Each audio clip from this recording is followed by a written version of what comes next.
ഇപ്പോൾ വാസവനോട് ആർക്കും ഒരു പരാതിയില്ല, ഒരു വിദ്വേഷമില്ല. കാരണം വാസവൻ എന്ന് പറഞ്ഞാൽ അറിയാവുന്നവർക്കറിയാം, കോട്ടയത്തുകാർക്ക് പ്രത്യേകിച്ചും അറിയാം. അദ്ദേഹം കോട്ടയം മെഡിക്കൽ കോളേജിൻ്റെ അവിഭാജ്യ ഘടകമാണ്.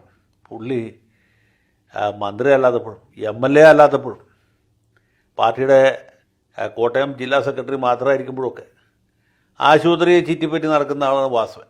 അവിടെ ആളുകൾക്ക് പൊതിച്ചോറ് കൊടുക്കാനും രോഗികൾക്ക് അത്യാവശ്യത്തിന് സഹായം ചെയ്യാനും രക്തം വേണ്ടവർക്ക് രക്തം എത്തിച്ചു കൊടുക്കാനൊക്കെ പരിശ്രമിച്ചുകൊണ്ടിരിക്കുന്ന ഒരാളാണ്. കോട്ടയം മെഡിക്കൽ കോളേജിൻ്റെ കെയർ ഓഫിൽ അറിയപ്പെടുന്ന ഒരാളും കൂടിയാണ് Vasavan.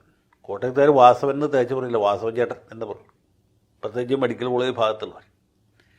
Congress, communist, BJP, Muslim League വ്യത്യാസമില്ലാതെ എല്ലാവരും സഹായിക്കുന്നതാണ്. അതുകൊണ്ട് മൂപ്പിലാൻ രാജിവെക്കണം എന്നൊരാളും ആവശ്യപ്പെടുന്നില്ല. എല്ലാവർക്കും വേണ്ടത് വീണ ജോർജിൻ്റെ ചോരയാണ്. മാധ്യമങ്ങളായിട്ട് പ്രതിപക്ഷ പാർട്ടികളാവട്ടെ ആവശ്യപ്പെടുന്നത് വീണ ജോർജ് ഈ പണി നിർത്തി വേറെ വല്ല ഏർപ്പാടിന് പോകണം. വേണമെങ്കിൽ ദൂരദർശനിലോ അല്ലെങ്കിൽ വേറെ ഏതെങ്കിലും ഒരു ചാനലിൽ വാർത്ത വായിക്കുന്ന ജോലി, അവർക്ക് അറിയാവുന്ന ജോലി അവർക്ക് തിരിച്ചു കൊടുക്കണം എന്നുള്ളതാണ്. മനോരമയിലോ മാതൃഭൂമിയിലോ ഏഷ്യാനെറ്റിലോ അതല്ലെങ്കിൽ നമ്മുടെ മരമുറി ചാനലിലോ അല്ലെങ്കിൽ ശ്രീകണ്ഠൻ നായർ 24 ചാനലിലോ ഏത് പണ്ടാരത്തിലെങ്കിലും ഇവർക്കൊരു ജോലി കൊടുത്ത് അവരെ അവിടെ എങ്ങാനും ഇരുത്തി കഴിഞ്ഞാൽ ആളുകൾ സഹിക്കണമല്ലോ.